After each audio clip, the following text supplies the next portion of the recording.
શૈશવ અમારું હતું ખૂબ નમણું, શૈશવ અમારું હતું ખૂબ નમણું, નહોતું વામણું. અમે દોસ્ત ભાઈબંધ સૌ સાથે મળીને જ્યાં ત્યાં વગડામાં, ખેતરોમાં, વાડીઓમાં ફરતા હતા. અને આ શૈશવ એ હકીકત હતી, અને આ શૈશવ એ હકીકત હતી. આજે એ શમણું બની ગઈ છે, આજે એ હકીકત શમણું બની ગઈ છે. મિત્રો, અહીં મારા બચપણની હકીકત આજે શમણું બની ગઈ છે, એની હું વાત કરવા જઈ રહ્યો છું. એક મારો જીગરી દોસ્ત, ખાસ દોસ્ત જેને કહેવાય કે અમે નાનપણથી જ સમજ આવી ત્યારથી વર્ષો સુધી જોડે રહ્યા. પણ આ હકીકત દોસ્તની એ આજે શમણું બની ગઈ છે. એ દોસ્ત આજે નથી આ દુનિયામાં, પણ એ દોસ્તની યાદો મને હંમેશા આવે છે. અને એ દોસ્તના આ નામ પણ મારા હાથે રહી ગયું છે. મિત્ર, એનું નામ છે મહેન્દ્ર. આ મારા હાથ પર તમને દેખાશે. આ મિત્ર ખૂબ લડ્યા અમે, રોજ લડીએ, રોજ ઝઘડીએ, અને પછી 5 મિનિટ પછી સાથે અમે બાવળિયા પર ચડી જઈએ ગુંદર વીણવા. ક્યાંક ઉનાળાની બપોરે અમે આંબલી પીપળી રમવા જતા રહીએ. ક્યાંક ગામમાં એકાદ દૂર આંબો હોય, આંબા અમારા ગામમાં હતા જ નહીં, પણ ક્યાંક એકાદ બે આંબા હોય તો બપોરે જઈને ચડી જઈએ. કેરી તો મળે નહીં, પણ એક આનંદ હોય કે ભાઈ આંબા પર ચડીને કેરી ખાઈશું. કેરી તો લગભગ મળે નહીં. કબડ્ડી સાથે રમવાની, ગીલી દંડો રમવાની, ગીલી દંડો રમતા રમતા પણ લડીએ, ખૂબ લડીએ. પણ એ લડવાનો આનંદ અદ્ભુત હતો મિત્રો. આજે એ આનંદને હું શોધું છું, એટલે તો મારા મિત્ર મહેન્દ્રની વાત કરું છું. મહેન્દ્ર એટલે અમે આમ તો નાનપણથી જ દોસ્તો. એના પપ્પા શિક્ષક, મારા પપ્પા શિક્ષક. અમે એકદમ નજીકના પરિવારના જ બંને, એક પિતરાઈ, અમે ભાઈઓ કહેવાઈએ. તો એવા અમે બંને દોસ્તો. પિતરાઈ તો ખરા જ, અમે કઝિન, પણ એનાથી વિશેષ અમે દોસ્તો જબરજસ્ત હતા. મિત્રો, બાળપણમાં લડવું, શૈશવમાં એ હકીકતને જુદી રીતે ઊભી કરવી, નાનકડા ઘર બનાવવા, તોડી નાખવા, વાગામાં જઈને ડૂબકીઓ મારવી, તરતા ના આવડે છતાં પણ. અને એ ભાઈબંધોની સાથે, એમાં ખાસ કરીને મારા ભાઈબંધ મહેન્દ્રની વાત કરી રહ્યો છું. મહેન્દ્ર આજે એક સ્વપ્ન સમાન બની ગયો છે, પણ એ સ્વપ્ન ક્યારેક મારી સમક્ષ વાસ્તવિકતા લઈને આવી જાય છે. અને મને મિત્રો ક્યારેક એવું લાગે છે કે મહેન્દ્ર એના ઘરે બેઠો હશે. વર્ષો વીતી ગયા વાતને, પણ છતાંય એ મિત્ર આજે પણ મને યાદ આવે છે. અદ્ભુત વ્યક્તિત્વ, સાહસિક, જબરજસ્ત સાહસિક.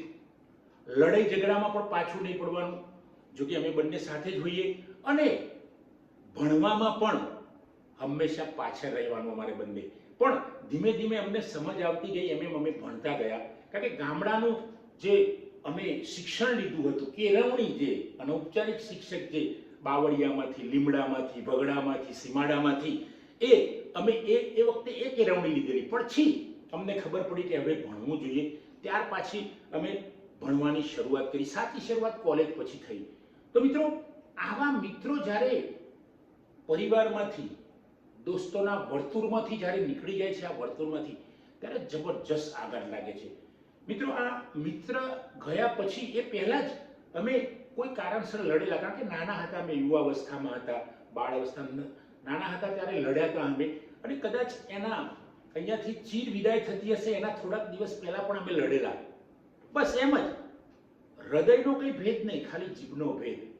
અને પછી તો પાછા લડ્યા પછી પાછા અમે એકાદ દિવસ મળ્યા, ભેગા થઈ ગયા, એકબીજાને ભેટી પડ્યા. પણ અચાનક એની ચીર વિદાય થઈ ગઈ. મિત્રો, આજે પણ એ દિવસ મને યાદ છે કે લગભગ 6-7 દિવસ સુધી મને ખાવાનું ભાવ્યું નહોતું. કારણ કે એ યાદ છે મિત્રની, યાદ આજે તાજી થાય છે. નાનકડા 2 બાળકો મૂકીને એ પંખી તો ઉડી ગયું, એના પત્ની પણ અદ્ભુત વ્યક્તિત્વ. કોકિલા એટલે જબરજસ્ત વ્યક્તિત્વ. અને કોકિલા એ પછી તો સ્વીકારી લીધું, જબરજસ્ત. એટલી બધી કરુણ પરિસ્થિતિ. મિત્રો, આ મિત્ર જાય. જો મને એક મિત્ર તરીકે એટલું બધું દુઃખ થતું હોય, તો એના પરિવારને કેટલું દુઃખ થાય. નાનકડા કોમળ બાળકો, ફૂલ જેવા બાળકો કે જે સુગંધ ફેલાવી રહ્યા હતા, એમને મૂકીને જવું. ત્યારે મિત્રો, આ એટલે તો હું બાળપણ યાદ કરું છું. કારણ કે આજે આપણે શહેરમાં, આજે આપણે એઆઈના જમાનામાં, એઆઈના જે આ માહોલ છે એમાં ખોવાઈ જાય છે. હું પણ ખોવાઈ જાઉં છું. પણ છતાં જો આપણે આપણા ગામને, આપણા શૈશવને, આપણા દોસ્તારોને, મહેન્દ્ર જેવા દોસ્તારોને યાદ કરીશું તો જીવનમાં એક ફ્રેશનેસ આવી જશે, જીવનમાં એક અલગ પ્રકારનો આનંદ આવી જશે અને આ આનંદ ઘણો સમય રહેશે અને એ આનંદ આપણને જીવાડી દેશે. એ ખુશી, મિત્રની યાદની ખુશી આપણને જીવાડી દેશે. મિત્રો, મહેન્દ્રને અમે બધા એટલા બધા તોફાનો કરેલા કે અમે કોઈ ગામમાં જાનમાં ગયા હોય અને ત્યાં જાનમાં બીજા અમે મિત્રના જાનમાં ગયા હોય પણ જમવાનું બીજે જગ્યાએ હોય, બીજી જાન કોઈ જગ્યાએ આવી હોય, ત્યાં સારું જમવાનું બનતું હોય તો અમે જમી લેતા હતા. એ વખતે નાનપણના તોફાનમાં કંઈ ખબર ના પડે, ગમે ત્યાં આવી જાય તો મારામારી કરી લેવાની. નાનપણના આ શૈશવના જે સ્મરણો અદ્ભુત છે. કોઈકની માર પણ ખાઈ લેવાની નાનપણના. ક્યાંય કોઈ કોઈ કોઈ શરમ નહીં, કોઈ ચિંતા નહીં. આ દફતર ફેંક્યું, સવારે લીધું 11 વાગે, 5 વાગે ફેંક્યું, બીજા દિવસ 11 વાગે લેવાનું. બંને મિત્રો અમે ડબલા પણ સાથે લઈને જતા. મહેન્દ્ર જો કદાચ વહેલો ઉઠી ગયો હોય અને એને જવાનું હોય ચંબુ લઈને તો એ મારી રાહ જોઈએ. કદાચ હું વહેલો ઉઠી ગયો હોય અને મહેન્દ્ર ના ઉઠ્યો હોય તો હું એની રાહ જોતો કે અમે ભાગોળે જઈશું 2 નંબર. મિત્રો, એ વખતે તો આવી કોઈ વ્યવસ્થા નહોતી શૌચાલયની. તો આ મિત્રોની અમારી એટલી બધી અદ્ભુત પ્રીત હતી. એ પ્રીત, અનેરી પ્રીત આજે ક્યાંય દેખાતી નથી. એ હિતની એ લાહણી આજે તો અદ્રશ્ય થઈ ગઈ છે. પણ મિત્રો, એ મહેન્દ્ર મારા હૃદયમાં છવાઈ ગયેલો છે. મહેન્દ્રને હર હંમેશ હું યાદ કરું છું. લગભગ મહિનામાં એકાદ વાર એને જ્યાં પણ હું ગયો હોય, મારા લેક્ચર આપતો હોય કોઈ પણ જગ્યાએ, તો પણ મારા મિત્ર મહેન્દ્રને યાદ કરું છું. કારણ કે આજે જો મહેન્દ્ર હોત તો એ મારી સાથે ઉભો રહીને બોલતો હોત. કારણ કે જબરજસ્ત હોશિયાર. ભણવાની વાત હોશિયારીની વાત નથી, પણ જીવનમાં કેવી રીતે જીવવું, કેવી રીતે સાહસ કરવું, ગમે ત્યાં કૂદી પડવું. અમે ઘણી જગ્યાએ જોડે જ હોઈએ, મોટા ભાગે અમે જોડે, લગભગ કપડાં પણ સેમ પહેરતા હતા. આવો અદ્ભુત મિત્ર, આવો તોફાની મિત્ર, મારા જેવો તોફાની મિત્ર જ્યારે આ દુનિયામાંથી ચીર વિદાય લઈ લે છે મિત્રો, ત્યારે એ વખતે તો પથ્થરો પણ રડી પડતા હતા. એ જે દિવસે એની ચીર વિદાય હતી, પથ્થરો, અમારા પક્ષીઓ સ્તબ્ધ થઈ ગયેલા, વૃક્ષો પણ જાણે કે સ્તબ્ધ ના થઈ ગયા. હું આ સાહિત્યિક ભાષામાં કહું છું. ઢોર ઢાખર ભાભરવાના બંધ કરી દીધા હતા.